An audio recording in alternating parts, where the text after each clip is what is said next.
Welcome to the TheDPost Sports Chat. I'm Drew Rubenstein. I'm with Ed Owens, and we're on Mountaineer Field where WVU just blew a 11-point second-half lead to fall to Texas Tech 27-16. And Ed, on the season, WVU's now 3-4. Latest they've been under 500 since 2003. Let's first start. It was just kind of a weird game from the get-go. What does WVU take away from this one offensively? Offensively, I think they take away that they did make improvements. There are things that are better. Dana, obviously, the number one thing coming in was communication between Dana Holgorsen and Clint Trickett. Dana said the communication's much improved. It's something to build on. But, I mean, they have a lot of work to do, and I think that showed today. The offense disappeared late in the game when they needed it most. They couldn't stay on the field. I think Dana said 5 3-and-outs in a row. They just couldn't get anything going, and I think that has to worry them. At this point in the season, they really should be further along than they are right now. That was kind of what I was going to lead into. I mean, out of the bye week, they're talking about finding their identity offensively and as a team. Did they find it? No, I don't think that they did. And in the column I wrote in today's paper, I said what you see today is going to be what you can expect for the rest of the way. If that's true, I think they need to be worried right now because really they only threw for about 250 yards. They ran the ball better than they have in the last few games. But again, that disappeared later on too. So I don't think they're really doing anything great. They're doing a few things well and they're doing it in spurts, but they really need to be able to sustain it, and they haven't proven they can do that yet.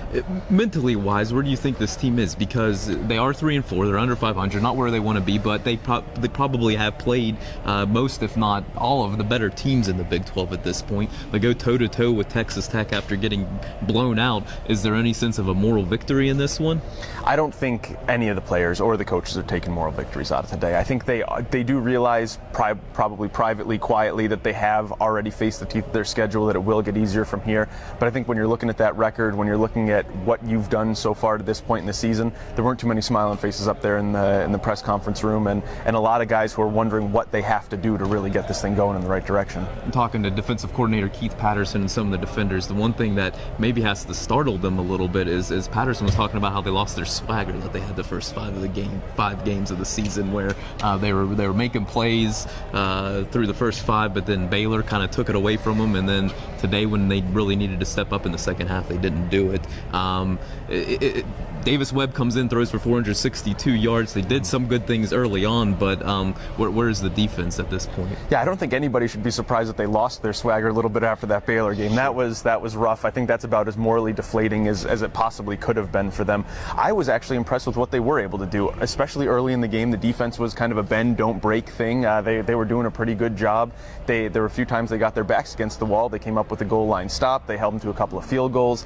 They were doing a good job. I think the most disappointing, frustrating, however you want to put it, thing is that at the end of the game, and it's something Patterson said, they weren't able to get off the field. They weren't able to stop Tech on third downs. They weren't able to force any punts. They weren't able to get the ball back for the offense.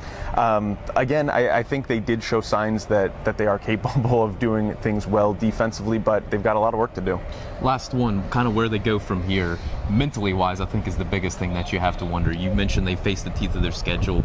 I think we both agree on that, but they've lost 3 of 4, 2 blowouts, and now they're on the road for 3 of their next 4. Where do you see WVU going from here? I don't think they're going to pack it in. I really don't. I don't think that's the mentality of this team. I don't think they're going to fold because of one loss here. And like I said again today in the column today, it wasn't that they had to win. It wasn't a must win. It was a must improve. I think they did do that. I think they showed signs of it. As frustrating as it is, as disappointing as it is to see them blow the lead that they had, especially as late as they held it, there's no reason for them to be too positive right now. I think when they go back, review the film, and start heading down the stretch a little bit, getting ready for Kansas State, getting ready for TCU, they're going to realize that those are winnable games, and I think they can get this back on track. All right, very good. Thanks a lot, Ed, and please continue to check TheDPost.com. Thanks for watching today.